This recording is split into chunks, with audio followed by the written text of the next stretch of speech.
Good morning, good evening, friends. Welcome to my channel, Kitab Se Ek Moti.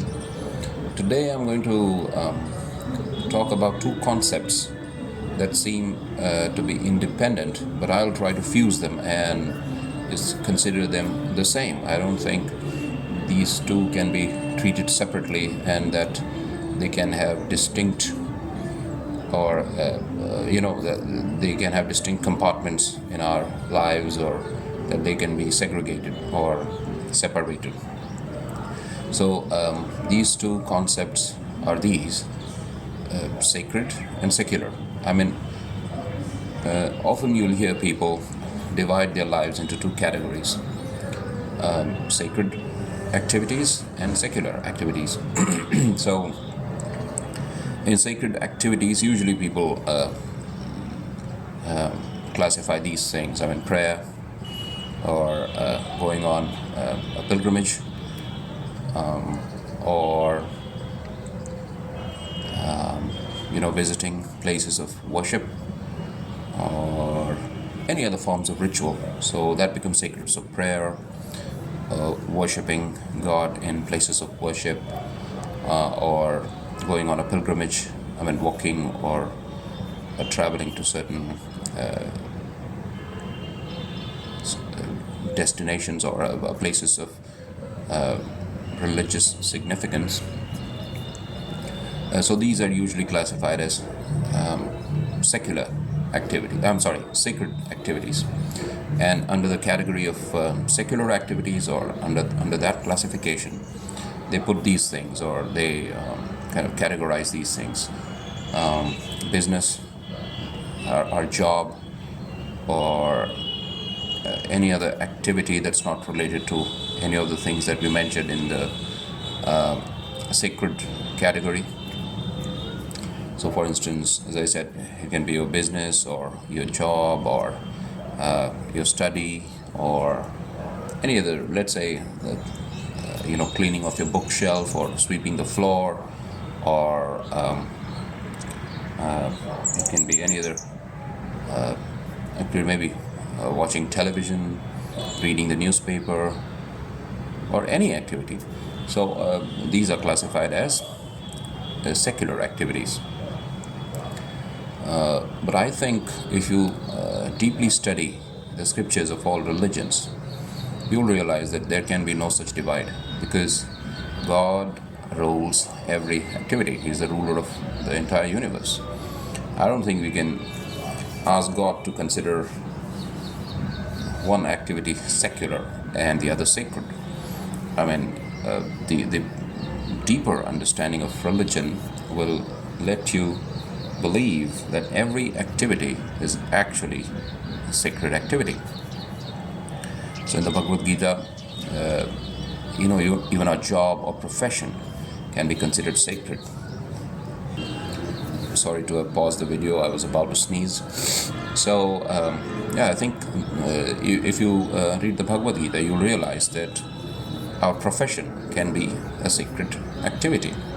So for Arjuna, who was a warrior, fighting or using of weapons became a sacred activity that he can offer to God. In the Bible, I think Paul mentions at one place that do everything for the pleasure of God. So I think is it in Colossians or Ephesians, the book of Ephesians in the Bible, I think somewhere it's mentioned that when you work, just work to please God and not to please man. So work becomes a sacred activity. So what I'm trying to say is, I don't think it's a good idea to divide our lives into two mutually exclusive categories that don't mingle or that don't fuse. I think the entire life is, or can be, a sacred activity if we offer everything to God. That's one way. Or the other thing is, the higher understanding of religion is that God can live through human personality. That's what is, if you study deeply the scriptures of the world, you'll realize that the spirit that is within us can get power from God. And when I say power, I mean or when someone surrenders himself or herself to the higher power in the universe, that person starts acquiring some form of help from God that seems supernatural. I have read about many people who have had this experience. For example, I used to visit the Kanimra Library in Chennai, so I read about Swami Vivekananda and how he was able to get power from Mother Kali when he was visiting the temple once, when he was absolutely dejected in life, and he was able to draw on that spiritual power from Mother Kali. Then I read about E. Stanley Jones and how he was able to get power to, overcome his discouragement. And I think once he was lecturing in the United States of America, there was a large gathering in front of him, and in that gathering was sitting one of the greatest writers of the 20th century, Norman Vincent Peale. When I say writer, I don't mean a novelist or a poet, but writer of non-fiction books on positive thinking. So in that lecture or speech or a sermon, E. Stanley Jones said that he was able to overcome discouragement, and he had never had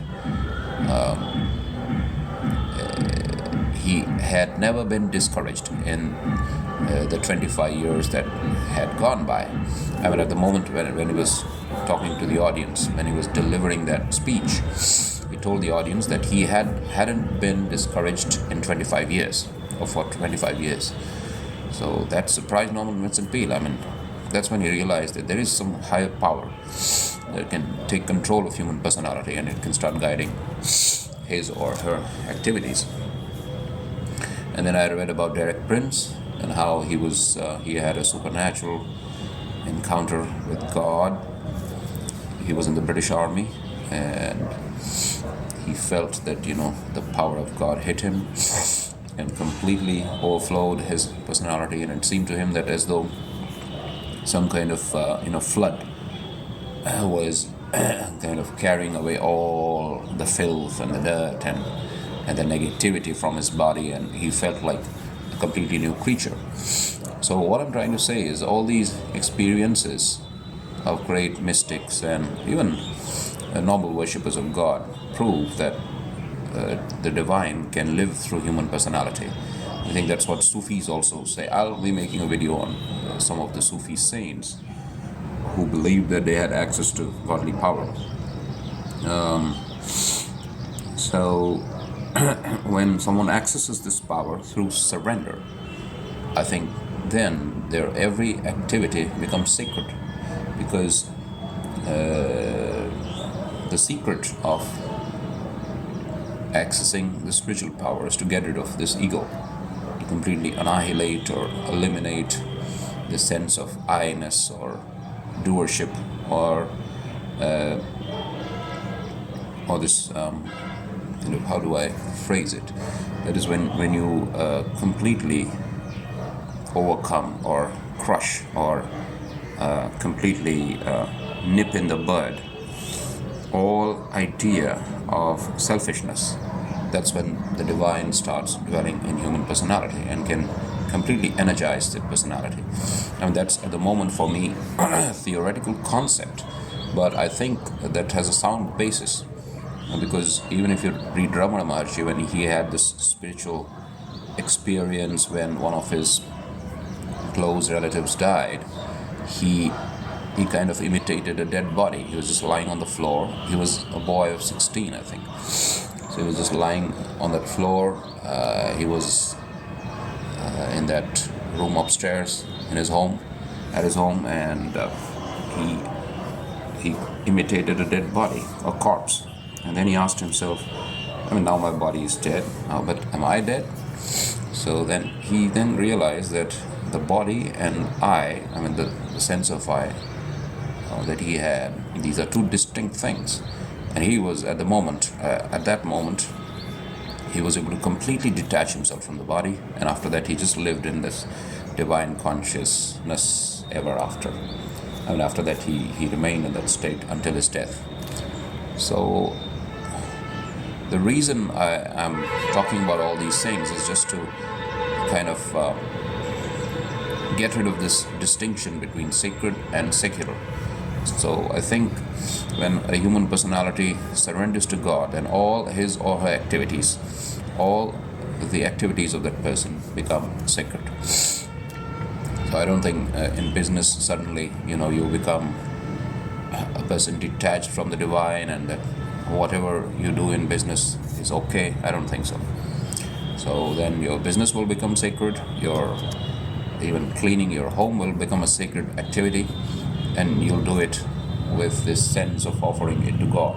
So I'll just mention one thing and then I'll close the video. So I was reading an incident from the life of Swami Vivekananda. So he was living with one of his senior saints. I think it was one of the saints of Ghazipur, if I'm not wrong.